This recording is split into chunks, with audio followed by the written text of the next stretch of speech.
Friends, good evening to all. आज का हमारा टॉपिक है पार्लियामेंट, संसद।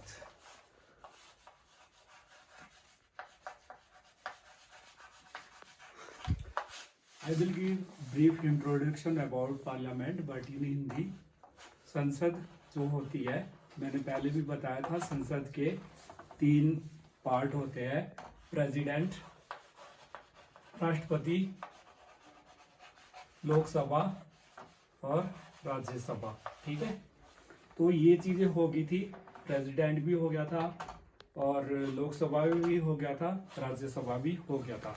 अब मैं संसद के बारे में बताऊंगा कि संसद के ये 3 फॉर्म होते हैं और इसके अलावा क्या होता है। संसद में सत्र होते हैं, सेशन सुना होगा आपने कि बजट सत्र चल रहा है, सेशन सत्र बोलते हैं हिंदी में। तो पहला जो सत्र आता है वो आता है आपका बजट सत्र। बजट सत्र, इसका जो अवधि होती है वह होती है फरवरी से मई तक।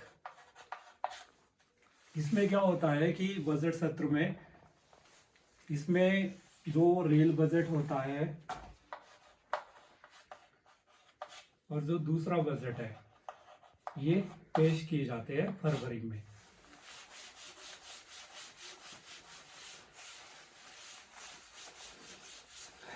और उसके बाद आता है मॉनसून सत्र।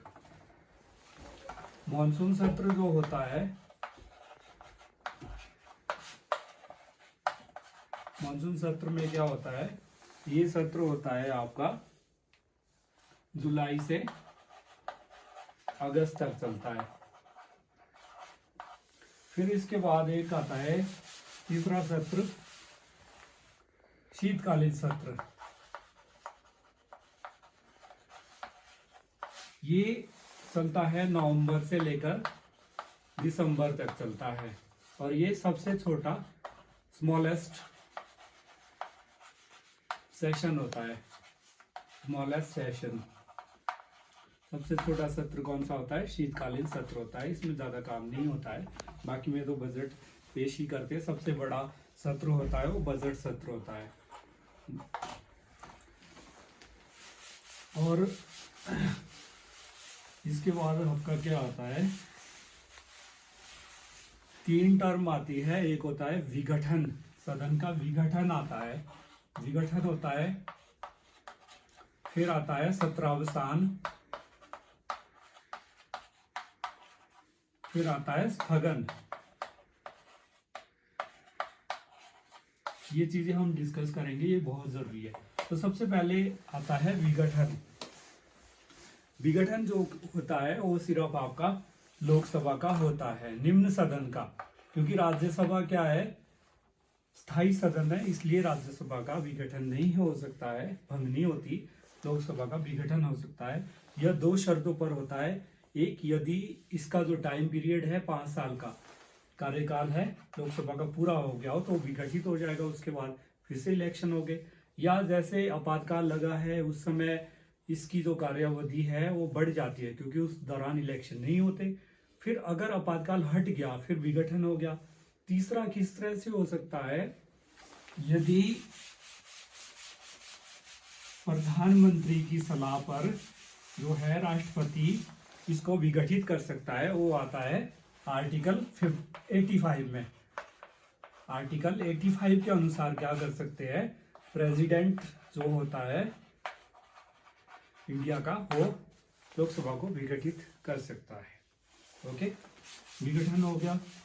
फिर आता है सत्रावसान। सत्रावसान क्या होता है, इसमें जैसे कोई भी सत्र विशेष चल रहा है उसको समाप्त किया जाता है। लेकिन समाप्त कौन कर सकता है? राष्ट्रपति कर सकता है, मंत्रिमंडल के सलाह पर। अगर मंत्रिमंडल बोलेंगे, मंत्रिपरिषद या मंत्रिमंडल ये बोलेंगे, मंत्रिमंडल जो होता है प्रेसिडेंट को ये लिख के देंगे कि हमने इस सत्र का खत्म समाप्त करना है, तो उसको बोलते हैं सत्रावसान। ओके, तीसरी टर्म जो बची है स्थगन। स्थगन ये कौन कर सकता है? ये जो किसी भी सदन का जो वो होता है अध्यक्ष होता है या सभापति होता है या पीठाधीश अध्यक्ष बोलते हैं, मतलब हेड किसी भी सदन का, वह स्थगन कर सकता है किसी भी सदन में। ये सत्र के दौरान ही एक छोटा सा विराम होता है, ये कुछ मिनट से लेकर कुछ दिनों तक हो सकता है। ओके, ये चीज़ें हमारी क्लियर होगी। और जो सत्रावसान है वो तब भी हो सकता है अगर सत्र स्थगित किया गया है, तो ये चीजें होगी। फिर आता है इसमें एक, आपने सुना भी होगा, संचित निधि आती है, consolidated fund of India. Consolidated fund of India, Bharat की संचित निधि।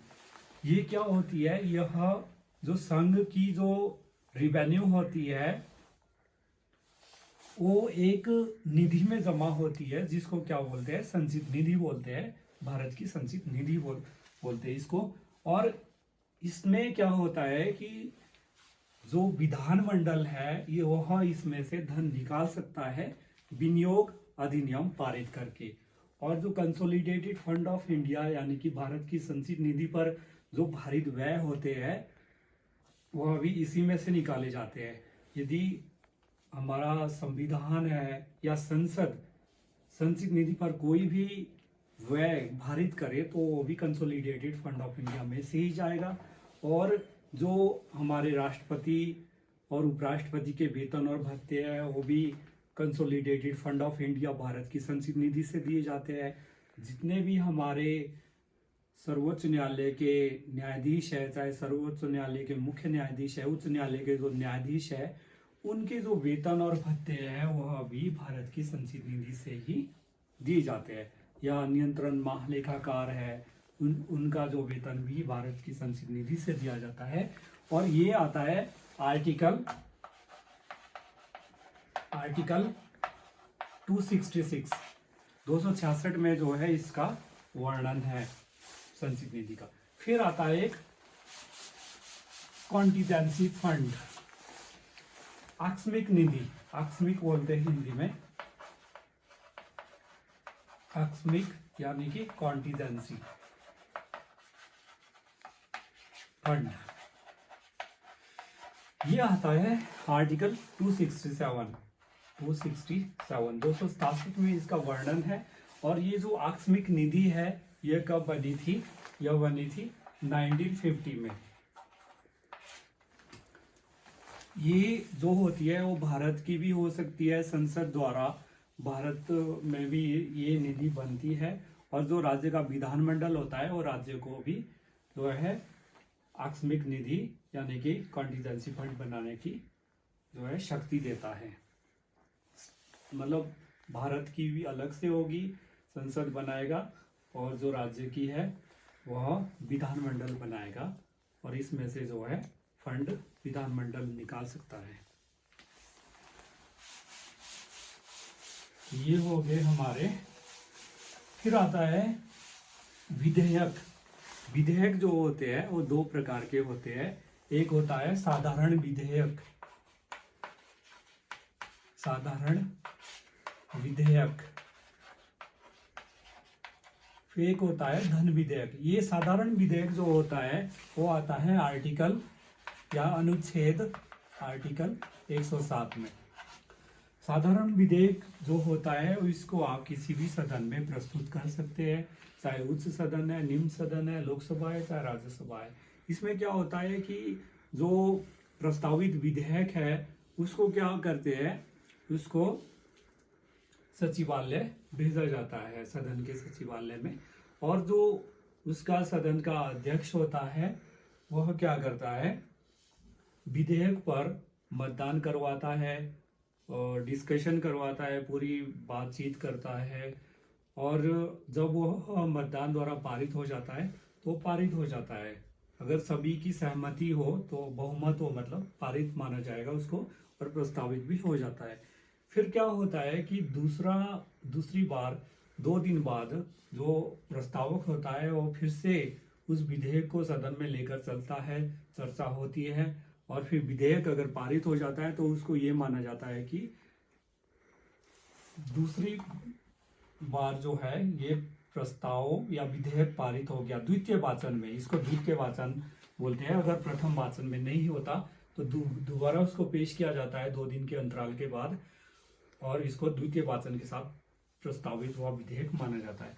फिर आता है एक धन विधेयक। धन विधेयक मैंने बोला, धन विधेयक जो होता है ये सबसे इम्पोर्टेंट है। ये आता है अनुच्छेद 110 में, ये सबसे इम्पोर्टेंट है अनुच्छेद 110। जो साधारण विधेयक से धन विधेयक थोड़ा अलग तरह का होता है। ये क्या होता है कि धन विधेयक जो है इसमें सबसे इम्पोर्टेंट जो रोल होता है वह सिर्फ लोकसभा का होता है। धन विधेयक में राज्यसभा का कोई ज़्यादा रोल नहीं है। ये क्या होता है कि धन विधेयक लोकसभा पारित कर देती है और फिर आगे राज्यसभा भेजती है। राज्यसभा को क्या करना पड़ता है, विद इन 14 डेज इसको जो है वापिस करना पड़ता है। 14 दिनों के अंदर लोकसभा को वापिस भेजना पड़ता है। और यदि राज्यसभा चाहे तो उसमें कुछ संशोधन जो है वो के लिए रिकमेंडेशन संस्तुतियाँ भेज सकती है, और फिर ये लोकसभा के विवेक पर है कि वह जो राज्यसभा द्वारा जो बताया गया है उस संशोधन है उसको मानती है या नहीं मानती है। अगर राज्यसभा की जो बातें हैं, संशोधन है, उसको स्वीकार करती है तो जो विधेयक को है लोकसभा द्वारा पारित और जो राज्यसभा द्वारा जो संस्तुतियाँ दी गई है उस तरह से पास हुआ माना जाएगा। यदि नहीं करती है तो लोकसभा द्वारा जिस रूप में प्रस्तावित किया गया था उसी रूप में विधेयक को पारित किया हुआ माना जाएगा। ये उसकी मर्जी है। फिर क्या होता है इसमें कि यदि वापस ना भी भेजे राज्यसभा तब भी कोई दिक्कत वाली बात नहीं है। वो विधेयक को उसी रूप में, मतलब दोनों सदनों के सहमति के अनुसार जो है प्रस्तावित हुआ उसी रूप में माना जाएगा जैसा कि लोकसभा ने पारित किया था। ठीक है। और इसमें क्या होता है कि विधेयक धन विधेयक है या नहीं है, यह निर्णय किसका होता है, ये लोकसभा के अध्यक्ष का होता है। लोकसभा का अध्यक्ष क्या करता है कि एक धन विधेयक होने का प्रमाण पत्र हस्ताक्षर सहित आगे भेजता है, प्रेसिडेंट को भेजता है। इनका काम खत्म हो गया। फिर क्या होता है कि राष्ट्रपति की मंजूरी होती है विधेयक में। राष्ट्रपति की मंजूरी के बाद ही कोई विधेयक कानून का रूप लेता है। परंतु यदि जैसे राष्ट्रपति ने वापिस कर दिया लोकसभा को, यदि दोबारा इसको राष्ट्रपति को विधेयक लोकसभा द्वारा भेजा जाए तो उसको पास करना ही पड़ता है। एक बार मना कर सकते हैं, दोबारा जो है राष्ट्रपति मना नहीं कर सकते, उनको हस्ताक्षर करनी ही पड़ेगी। तो यदि तो राष्ट्रपति कर देते हैं हस्ताक्षर तो क्या होता है, विधेयक कानून का रूप ले लेता है और इसको जो है भारत गजट में, इंडियन गजट में, भारत के जो गजटियर है भारत गजट में प्रकाशित किया जाता है। यदि नहीं मतलब वह हस्ताक्षर करता तो पुनर्विचार के लिए लोकसभा के पास भेजेंगे और फिर क्या होता है उस पर जो लोकसभा विचार करती है। ये चीजें सबसे इम्पोर्टेंट थी, मैंने आपको बताई। फिर एक संसद की समितियां होती है, प्राक्कलन समिति है, इसमें क्या होते हैं 22 सदस्य होते हैं प्राक्कलन समिति में, और इसमें क्या होता है 15 लोकसभा से होते हैं और 7 आपके राज्यसभा से होते हैं और भी समितियाँ हैं। फिर एक चीज़ मैं बताना चाहूँगा कि जो संसद के जो सदस्य होते हैं इनको कुछ विशेष शक्तियाँ होती है, वो यह होती है कि अगर कोई सदन का जो सदस्य है, किसी भी सदन का है, चाहे लोकसभा का है चाहे राज्यसभा का है, इसको 40 दिन सदन का जो सत्र है शुरू होने के 40 दिन पहले तथा 40 दिन बाद तक किसी भी जो होते मुकदमे होते हैं फौजदारी और प्रिवेंशन डिटेंशन के अलावा जो है इसमें इसको आप अरेस्ट नहीं कर सकते हैं। और इनको एक शक्ति ये होती है कि इनको बोलने का अधिकार होता है, सिवाय ये सदन में कोई भी भाषण दे सकते हैं सिवाय जो वो होते हैं सर्वोच्च न्यायालय और उच्च न्यायालय के न्यायाधीश। इनके व्यवहार के अलावा यह बोल सकते हैं। और यदि कोई भी सदन जो है एक पर्चा या जो प्रारूप है, कोई पर्ची जो भाषण वगैरह होते हैं वो देते हैं, तो उसमें भी इनके जो सदस्य को गिरफ्तार नहीं किया जा सकता। और सदन के जो सदस्य हैं इनको जो है जबरदस्ती आप गवाही देने के लिए बाध्य नहीं कर सकते हैं। और जो सदन की सदस्यता होती है वो किस तरह से जा सकती है, सदन की सदस्यता निम्नलिखित प्रकार से जा सकती है। यदि कोई सदन का सदस्य जो है 60 दिन तक बिना बताए सदन में उपस्थित नहीं रहता तो उसकी सदस्यता समाप्त की जाएगी। ठीक है जी। और दूसरी चीज क्या है, यदि जैसे मान लो मैं लोकसभा का सदस्य हूं और बीजेपी से नहीं कांग्रेस से हूं और मैं पार्टी के अनुसार वोट नहीं करूंगा तो मेरी सदस्यता समाप्त हो जाएगी।